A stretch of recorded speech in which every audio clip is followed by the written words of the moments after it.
that Forest was very much threatening Spurs to do the same with Spurs. Mm. Would you support Newcastle? This would be an open war against the cartel. Again, every move that Newcastle makes is pretty. It's going to be amplified. Mm. What would you think? You know, on the one hand, I would love to see it where we just say like, "Screw yous, we're going to take yous on, and we're going to call yous out." And like, I would love to see that, but at the end of the day, is that going to change Isak's attitude? Is that going to make him turn around and suddenly want to play for us and have his heart in it? Yeah. Like, it's like I said, the emotional side of us wants to see Newcastle just take on Liverpool and two fingers up and take legal action. But I'm just thinking like going forward, we're Yeah, still stuck. yeah. I think that's one thing. That's one good way of looking at it, because we can do all of these things out of maybe being right about it, out of pettiness maybe. Yeah, But at the end of the day, we're not moving forward, are we? I mean, we're just we might be just wasting time and effort when we clearly uh, can't get other play. I mean, we can't negotiate. I think this week more than ever, I've seen us link with multiple players and really negotiating for multiple players. That has to do with Ramsdale, Sesko, you know. And again, I don't think the Ramsdale negotiation was pretty tough, to be fair. I mean, the player wants to leave.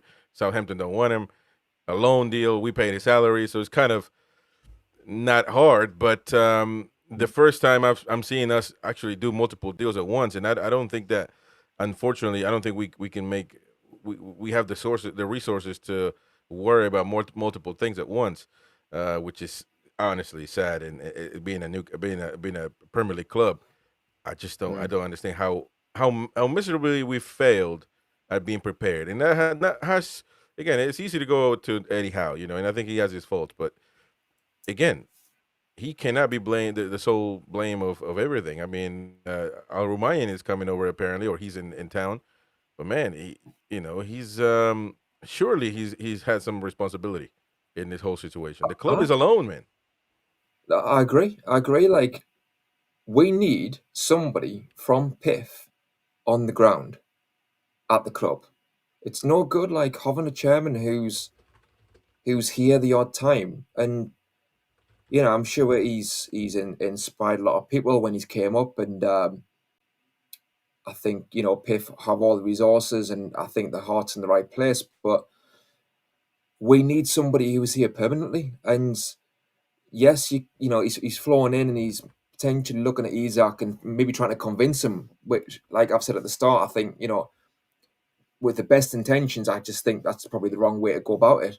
I think Hmm. we need to be looking forward and getting the momentum forward for new players coming in and getting the money for Isak. But I think the chairman, yes sir, could he not have flown in like 2 months ago or 3 months ago and insisted that we get everything in order in terms of a CEO, in terms of a DOF, and really get the ball rolling.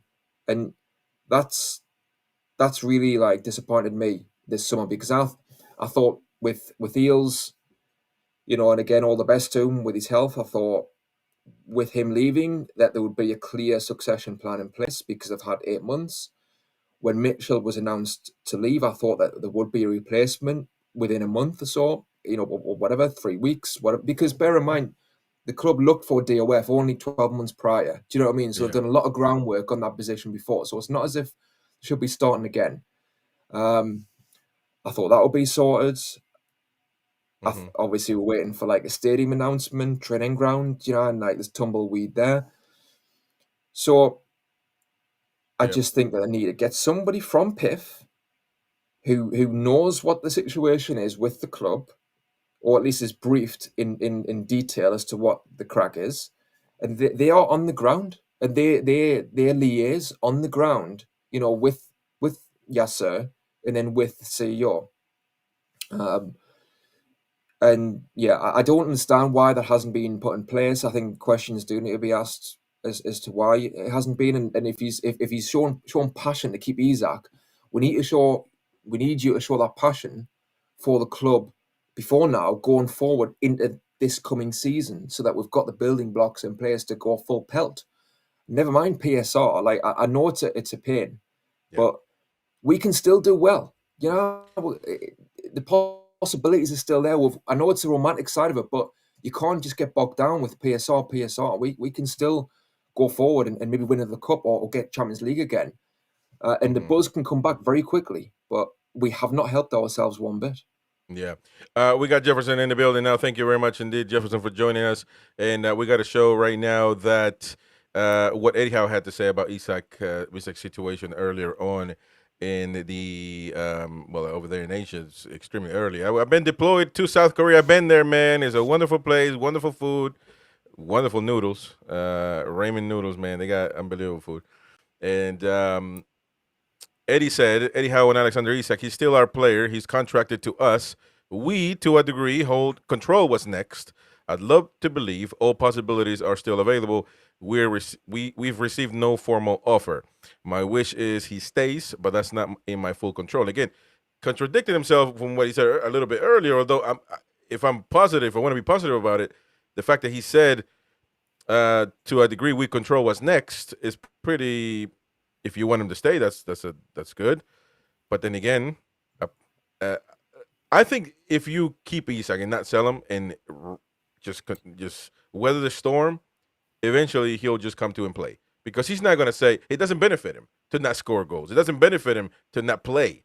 It doesn't benefit him at all to be in the reserves. So, because no matter how many times and how much Liverpool fans say they love him and how we need to be loyal and blah, blah, blah, they will not be loyal to Isak if he stays out for 2 seasons or a season on the bench. They're going to go for the hottest striker that there is.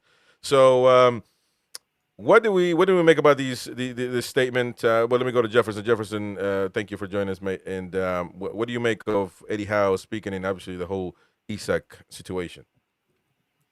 Thanks, Chris. Good evening, lads. Good evening, everyone present. Yeah, I just think it's a weird one, isn't it? It's almost like a tightrope. I think he's trying to keep things on an even keel, find a bit of balance there where obviously if you say the wrong thing, it could be misleading and get fans excited that he might want to stay. But at the same time, kind of giving that reality that there is a chance that he could go, whilst kind of really providing a little bit more transparency, saying, look, it's not in my control. Don't forget to smash the like button. It helps us a lot to keep growing.